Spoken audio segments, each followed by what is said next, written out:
नमस्कार बच्चों, this is Ram Bishnoi and you are watching Geography Guru. आज हम बात करने वाले हैं क्लास 10th के बाद कौन कौन से करियर ऑप्शंस होते हैं।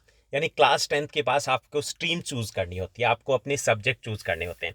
तो वो कौन से सब्जेक्ट हैं जो मोस्ट इंपॉर्टेंट रहेंगे, कौन से सब्जेक्ट हैं जो आप अगर चूज करोगे तो लंबी दूरी तक जा पाओगे, कौन से करियर ऑप्शंस को चूज करने के लिए क्या क्राइटेरिया होना चाहिए। और साथ ही साथ हम बात करेंगे कुछ गलतियों की जो आप करते हो। आप नहीं, सभी करते हैं। वो गलतियां जो आप अगर करते हो तो आपके पास काश रह जाता है, आप बाद में सोचते हो कि काश ये किया होता, काश ये किया होता तो शायद हम कहीं और होते। तो कौन सी गलतियां जो हमें नहीं करनी है, और हम यहाँ पर डिटेल में एनालाइज करेंगे। मैं सारे ऑप्शन आपको दूंगा कि आपको ये अगर लेना है तो आपको क्या मिलेगा और कौन से सब्जेक्ट मिलेंगे। अगर आप कॉमर्स लोगे तो आपके कौन से सब्जेक्ट रहेंगे, उसमें क्या पढ़ना है। और उसके बाद अगर ह्यूमैनिटीज आर्ट्स लोगे तो क्या होगा। आईएएस आईपीएस की अगर आपको तैयारी करनी है तो कौन सी स्ट्रीम को आपको लेना है, कौन से सब्जेक्ट को लेना है। यानी कि टोटल आपकी करियर में जो भी ऑप्शंस अवेलेबल है उनके बारे में हम डिस्कस करेंगे। तो उसके बाद आपके लिए डिसीजन लेना काफ़ी इजी हो जाएगा। लेकिन आगे बढ़ने से पहले सबसे पहले कॉन्ग्रेचुलेशंस भाई, 10th क्लास को पास कर लिया आपने। 10th क्लास मतलब 10th क्लास नहीं होती। हमारे यहाँ पे इंडियन सोसाइटी में इतना ज़्यादा बज़ क्रिएट कर दिया जाता है कि 10th क्लास किसी यूपीएससी के एग्ज़ाम से कम नहीं होती। आपके पेरेंट्स बोलते हैं, आपके पड़ोसी बोलते हैं, आपके रिश्तेदार बोलते हैं बोर्ड की क्लास है, बोर्ड की क्लास है। जो थोड़ी सी कमी रह जाती है वो आपके क्लास टीचर्स, आपके ट्यूटर पूरी कर देते हैं। भाई बोर्ड की क्लास है, पढ़ना पड़ेगा, बोर्ड की क्लास है, पढ़ना पड़ेगा। एग्ज़ाम देने से पहले ऐसी फीलिंग आती है कि शायद ये यूपीएससी से ज़्यादा टफ रहेगा। लेकिन एग्ज़ाम देने के बाद या 10th पास करने के बाद तो लगता है कि ये तो बस छोटी सा एग्ज़ाम ही था। लेकिन ये एग्ज़ाम आपकी शुरुआत हुई है, अभी बहुत सारे एग्ज़ाम देने हैं। ऐसा अब से नहीं हो रहा, बहुत पुराने समय से ऐसा ही चलते आ रहा है कि एग्ज़ाम जो पहले बोर्ड के एग्ज़ाम होते हैं उसका एक प्रेशर अलग सा ही होता है। जब मैंने 10th क्लास के एग्ज़ाम दिए थे तो मुझे भी घर वालों ने यही बोला था कि भाई 10th क्लास के बोर्ड के एग्ज़ाम है, अगर इसको आपने पास कर लिया ना तो बाद में मज़े ही मज़े हैं, लाइफ सेट हो जाएगी। तो मुझे फीलिंग आती थी कि जब मैं बोर्ड के एग्ज़ाम दे कर के बाहर निकलूँगा तो बाहर एक लंबी सी ब्लैक कलर की ऑडी गाड़ी होगी, ड्राइवर होगा और मज़े ही मज़े होंगे। लेकिन ऐसा कुछ नहीं हुआ। तो आपके साथ भी ऐसा कुछ नहीं होने वाला। 10th क्लास पास किया आपने, बहुत सारे एग्ज़ाम देने हैं। लेकिन अभी 10th क्लास को पास करने के बाद आप अपनी लाइफ का सबसे बड़ा डिसीजन लेने वाले हो। सबसे बड़ा डिसीजन जिसको हम सबसे कम सीरियस लेते हैं। ये जो डिसीजन है आपकी लाइफ को चेंज कर सकता है किसी भी वे में, पॉजिटिव वे में या फिर नेगेटिव वे में। तो यहाँ पर आप क्या चूज़ करने वाले हो। 11th क्लास के लिए अपनी स्ट्रीम चूज़ करने वाले हो, 11th क्लास के लिए अपने सब्जेक्ट चूज़ करने वाले हो। अगर आप ये सोच रहे हो तो गलत सोच रहे हो। आप 11th क्लास के लिए कुछ भी चूज़ नहीं करने वाले हो। आप चूज़ करने वाले हो अपनी पूरी लाइफ के लिए, अपनी पूरी लाइफ के लिए। क्योंकि इन्हीं सब्जेक्ट के साथ आप रहने वाले हो पूरी लाइफ। आपको जॉब मिलेगी, आपको सक्सेस मिलेगी, वो इन्हीं सब्जेक्ट्स के साथ मिलेगी। अगर आप फेल हो गए तो वो इन्हीं सब्जेक्ट के कारण होने वाले हो। तो आपको बहुत ज़्यादा फोकस करना चाहिए। अगर हम वेस्टर्न कंट्रीज़ की बात करें तो वहाँ पे काउंसलिंग होती है, बड़े लेवल पे प्लानिंग होती है, उसके बाद डिसाइड होता है। हमारे यहाँ पे कैसे डिसाइड होता है, बहुत सारे क्राइटेरिया है। हम बड़ी गलतियाँ करते हैं। जो सबसे बड़ा जो क्राइटेरिया होता है जो हम गलती करते हैं, आपसे पूछा जाए कि आपने क्या डिसाइड किया तो आप कहेंगे कि सर रिजल्ट तो आने दो, उसके बाद मार्क्स कितने आते हैं हम डिसाइड करेंगे। पेरेंट्स भी यही बोलते हैं कि बेटे के मार्क्स आ जाएं, उसके बाद डिसाइड करेंगे कि साइंस दिलाएं या फिर कॉमर्स दिलाएं। ह्यूमैनिटीज़ तो हम नहीं दिलाने वाले। ऐसा हम सोचते हैं। हमें ऐसा लगता है कि अगर 95 या 90 प्लस आ गए तो साइंस लेगा, अगर 80 या 75 से 90 के बीच में रह गए तो कॉमर्स, और अगर कहीं 60 के आसपास रह गए तो आर्ट्स लेगा। लेकिन ऐसा कहीं ज़रूरी नहीं होता कि हम 90 आ जाएं तो हम ह्यूमैनिटीज़ नहीं ले सकते, अगर 70 आ गए तो हम साइंस नहीं ले सकते। भाई मार्क्स कम आ सकते हैं। मान लीजिए कि उस वक्त हमारा इंटरेस्ट नहीं था, मान लीजिए हमारे कुछ एग्जाम अच्छे से नहीं गए, हमारी तबीयत ठीक नहीं थी, हमारे मार्क्स कम रह गए, साइंस ले सकते हैं हम। साइंस है लेकिन ज़रूरी थोड़ी है कि हम साइंस लें। हमें मज़ा आता है आर्ट्स में, हमें मज़ा आता है सोशल साइंस में, मज़ा आता है जियोग्राफी में, हिस्ट्री में, पॉलिटिकल साइंस में। हमारे मान लीजिए कि हमारा इंटरेस्ट है म्यूज़िक में है, फाइन आर्ट में है, तो हम ह्यूमैनिटीज़ के साथ जाएंगे।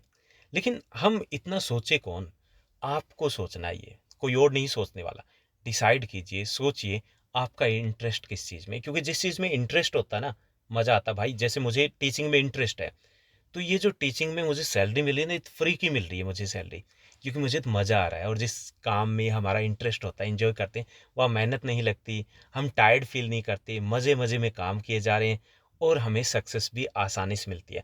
जैसे मान लीजिए कि आपके जिस भी फील्ड में इंटरेस्ट है, तो आपको 50% ही हार्ड वर्क करना पड़ेगा, क्योंकि आप ऑलरेडी वहाँ पर टॉप में हो, ऑलरेडी आपका इंटरेस्ट है, तो आप आधा रास्ता तय कर चुके हो।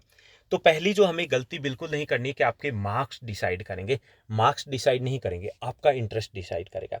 दूसरी जो गलती करते हैं कि हम क्या करते हैं, हम अपने फ्रेंड्स को देखते हैं, अच्छा तू क्या ले रहा है, उसके बाद हम डिसाइड करते हैं कि भाई मैं भी साइंस ही लूँगा, मैं भी कॉमर्स ही लेने वाला हूँ। और कई बार ऐसा होता है कि पीयर ग्रुप प्रेशर भी डालता है, तू मेरा भाई नहीं है यार, तू भाई को छोड़ देगा, तू भाई को छोड़ देगा साइंस के लिए, मेरे को छोड़ देगा, कॉमर्स लेंगे मिलके। तो ऐसा भी गलती नहीं करनी है कि फ्रेंड्स है वो साथ रहेंगे। कब तक साथ रहेंगे? जो स्कूल फ्रेंड्स होते हैं अल्टीमेटली वो साथ नहीं रहने वाले। जो आपके परमानेंट फ्रेंड्स हैं वो आगे बनने वाले हैं, जो आपके 11th-12th में वहाँ से बनने शुरू होंगे। ओके, तो ये दूसरी गलती कि ना तो हमें मार्क्स डिसाइड करने हैं कि मार्क्स के बेस पे हम डिसाइड करें, और दूसरी गलती कि फ्रेंड्स क्या ले रहे हैं, इससे आपका कोई लेना देना नहीं होना चाहिए। ओके, तीसरी जो गलती करते हैं हम ये कि रिलेटिव्स हमें सजेस्ट करते हैं, अच्छा आपकी जो बुआ जी है बठिंडे वाली, उनकी बिटिया ने बीटेक कर रखी है, आप भी बीटेक करिए। या फिर ये होता है कि अपने घर से 2-4 इंजीनियर है तो हम भी इंजीनियर बन जाए, तो इसका भी कोई लेना देना नहीं होता। चौथी चीज़ होती है कि हमारे कुछ ड्रीम्स होते हैं कि आईएएस बनना चाहता हूँ, अब फोकस मतलब हमारा था, किसी ने बोल दिया और हमने भी बोल दिया। अब हवा हवा में हमने बोल तो दिया, लेकिन प्रेशर आ गया कि हम लेंगे।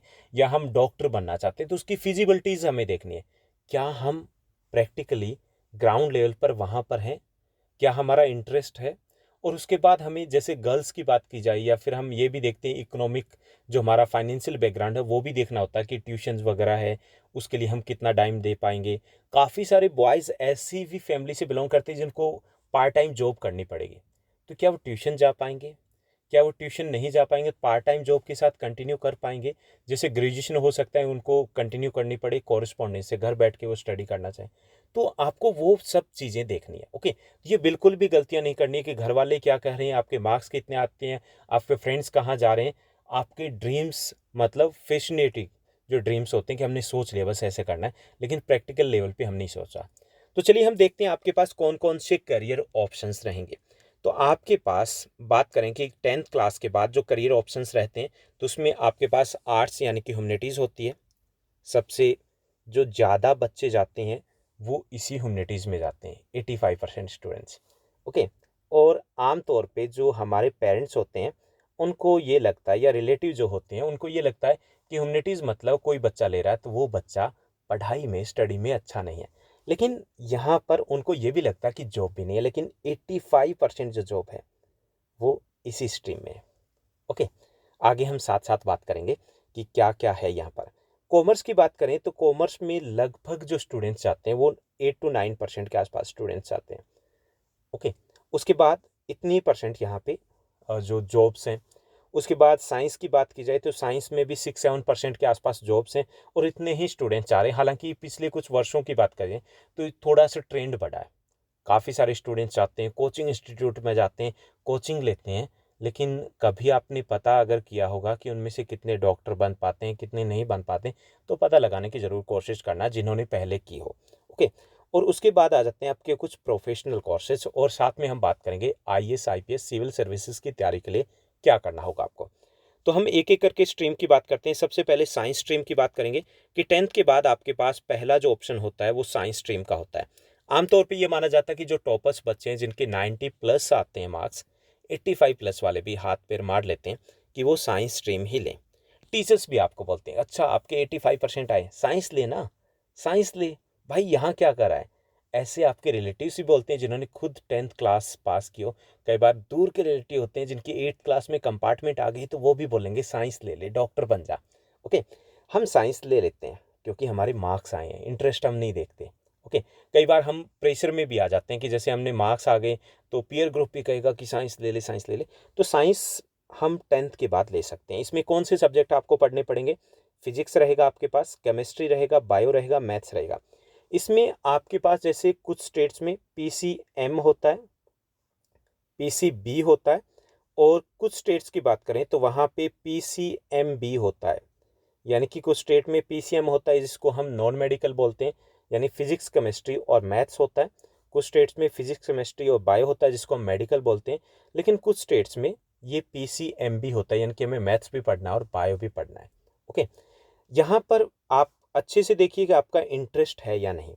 अगर इंटरेस्ट नहीं है, आप ये सोच रहे हो कि हम 70% ले जाते हैं रट्टा लगा करके, तो भाई आप गलत ट्रैक पे हो, गलत आपकी ये जो ट्रेन जाएगी ना वो सही जगह पे नहीं जा रही है, तो वो आप पहले से चेक कर लीजिएगा।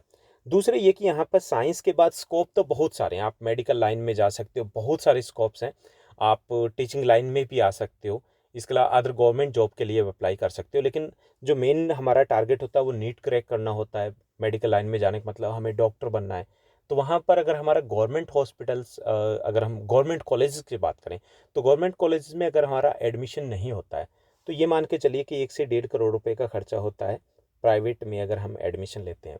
बहुत सारे स्टूडेंट्स जिनके पास पैसे होते हैं, फैमिली बैकग्राउंड होता है, तो वो दूसरे देशों जैसे यूक्रेन, फिलीपाइंस हैं, रशिया है, वहाँ से भी करके आ जाते हैं। तो आपको ये भी देखना है कि क्या बैकअप है। ओके, और ए के साथ आप बी प्लान जरूर रखिएगा कि अगर आप डॉक्टर बनना चाहते हो तो उसके बाद बी क्या, बी प्लान क्या, कि अगर ना बने तो बी के बाद सी रखिएगा। 26 अल्फ़ाबेट होते हैं, लेकिन D, C, D तक तो रख सकते हो। उसमें हम डिप्रेशन में नहीं जाते हैं, टेंशन नहीं होती कि अगर ए फेल हो गया, फ्लॉप हो गया, तो हमारे पास B, C, D होना चाहिए। ओके, तो साइंस अगर आपको लेना है तो आपका एक्चुअल में इंटरेस्ट होना चाहिए। ये नहीं कि हम पास कर लेंगे भाई, कोचिंग लगा के ले लेंगे, ऐसा नहीं, मज़ा आना चाहिए। अपने दम पे अगर आप 70% ले सकते हो तो आप कोचिंग ले सकते हो। ओके, क्योंकि ये ज़माना ये नहीं कि टॉपर्स का ज़माना है, टॉपर्स में भी जो टॉपर्स हैं उनका ज़माना है। तो ये आपके मेन सब्जेक्ट रहेंगे जो साइंस में रहेगा। उसके बाद बात की जाए आपके आर्ट्स की, ह्यूमैनिटीज़ की, तो बहुत सारे सब्जेक्ट रहेंगे यहाँ पर। ह्यूमैनिटीज़ जिसमें 85% स्टूडेंट्स जाते हैं, 85% जॉब्स है वो ह्यूमैनिटीज़ में ही है।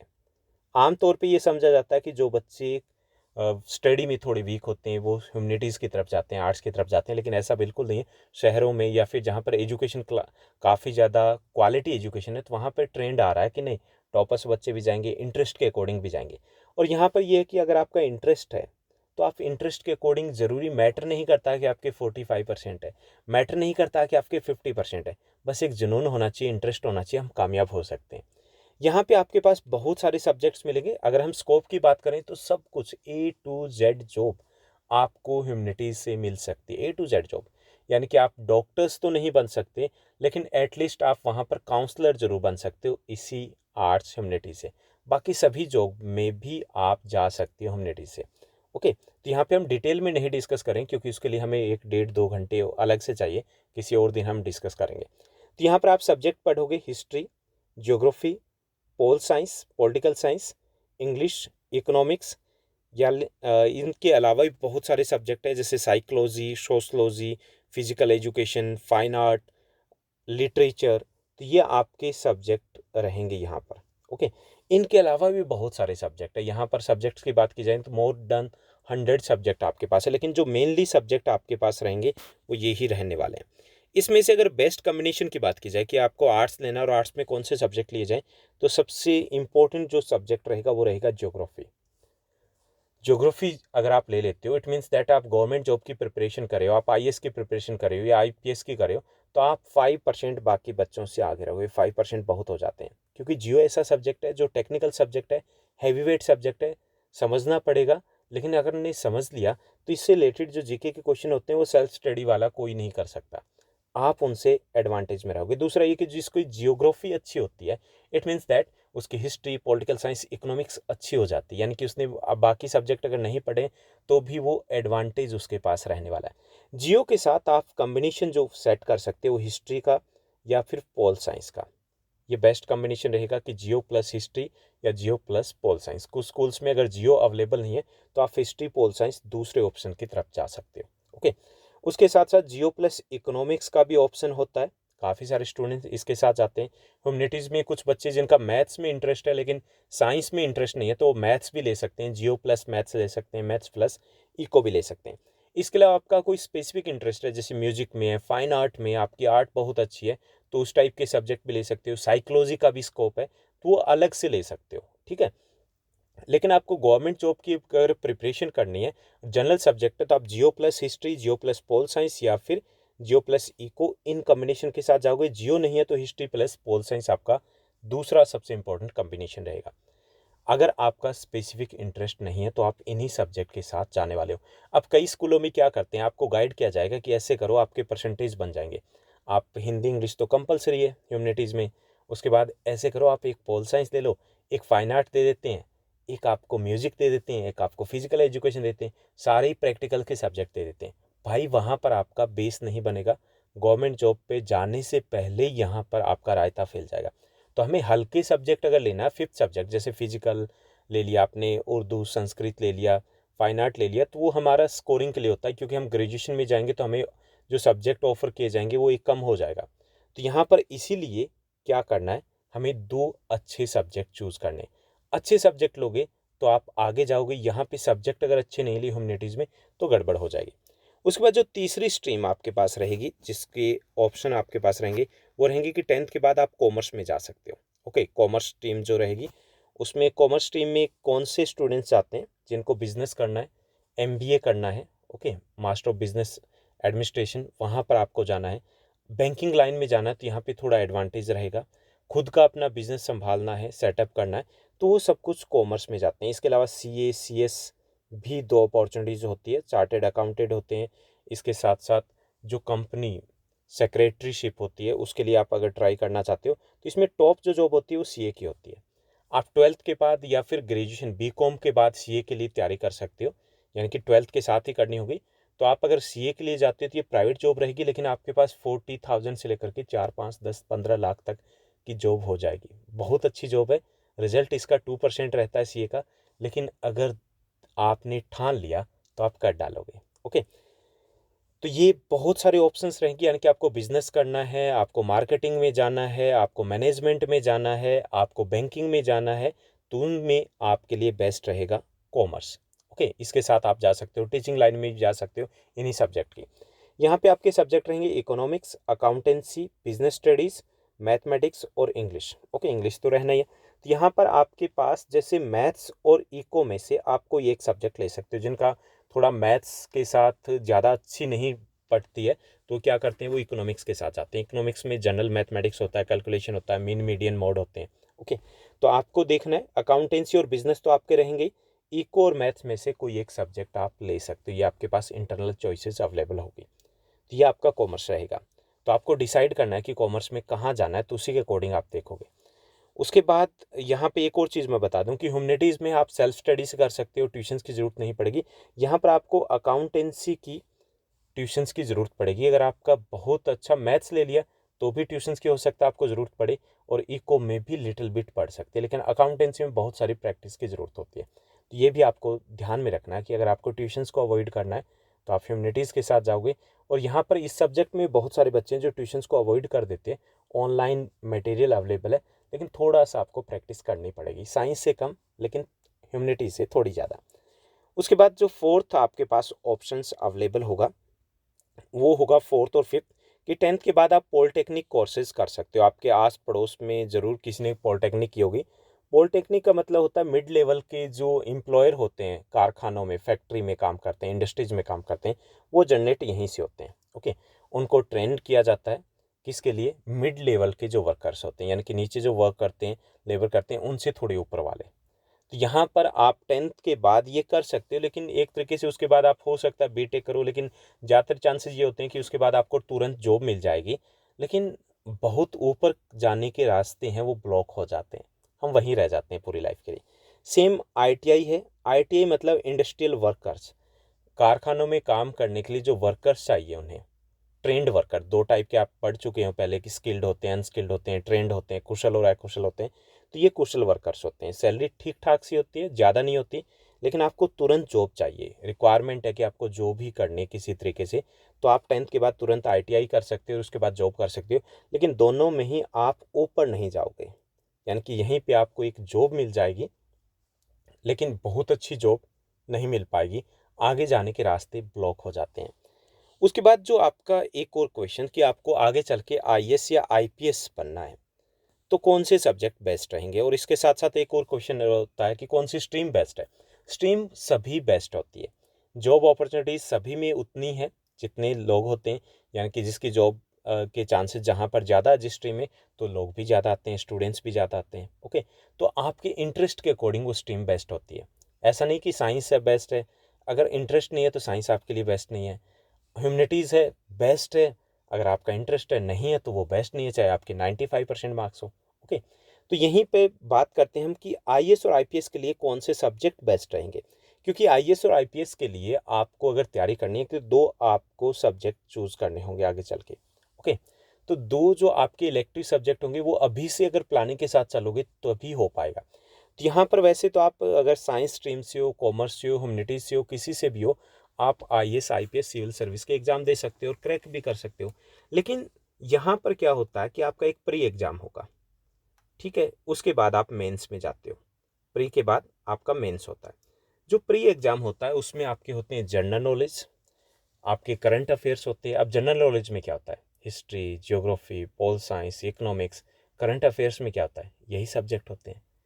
तो आपको अगर साइंस या कॉमर्स हो तो आपको ये सब्जेक्ट पढ़ने पड़ेंगे, बहुत अच्छे से पढ़ने पड़ेंगे। मतलब ऐसा नहीं कि हो गया, बहुत अच्छे से पढ़ने पड़ेंगे। जो 11th-12th में ह्यूमैनिटीज़ वाले पढ़ रहे हैं वो सारी तैयारी करनी होगी। उसके बाद मेन एग्जाम में जाओगे तो आपको दोबारा से अपने खुद के सब्जेक्ट पढ़ने पड़ेंगे जो साइंस या कॉमर्स के। अब ह्यूमैनिटीज़ वालों के पास एडवांटेज क्या होता है, एक तो इंटरव्यू हो चाहे एग्ज़ाम हो, करंट के ऊपर बहुत ज़्यादा फोकस होता है। हमारी विदेश नीति क्या है, हमारी जो भूगोल है, जलवायु है, जो ज्योग्राफी है उसके ऊपर फोकस होता है, पॉलिटिक्स के ऊपर फोकस होता है, कौन कौन सी प्लानिंग चल रही है, वर्ल्ड पॉलिटिक्स के ऊपर फोकस होता है। तो वो सब कुछ पढ़ते आते हैं, उन्हीं का सब्जेक्ट होता है। तो एक तो वो उनको ईजी लगता है, दूसरा कि प्री एग्ज़ाम को उनको अलग से तैयारी नहीं करनी, जो पढ़ रहे हैं वही उनका प्री एग्ज़ाम है।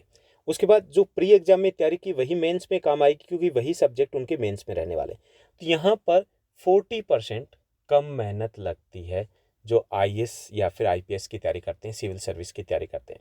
ओके, तो यहाँ पर बहुत बड़ा एक तरीके से फैक्टर ये होता है कि अगर आपने सीरियसली स्टडी की है ह्यूमैनिटीज़ के सब्जेक्ट के साथ, तो आपके लिए कंपैरेटिवली ईजी हो जाता है आईएएस आईपीएस या यूपीएससी में जाना।